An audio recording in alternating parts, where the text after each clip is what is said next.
летнего периода большую часть времени дети проводят на улицах. Практически у каждого ребенка имеется велосипед, а у детей постарше мопед или мотоцикл. Иногда, играясь, дети выбегают или выезжают на проезжую часть дороги.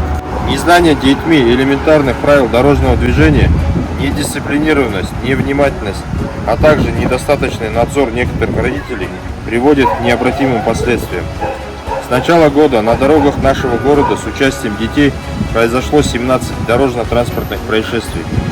Помните, ребенок учится, беря пример с родителей, поэтому учите ребенка правильному поведению на дороге. Без внимания патрульных полицейских не остаются также другие грубые нарушения. Убедительно просим вас соблюдать правила дорожного движения.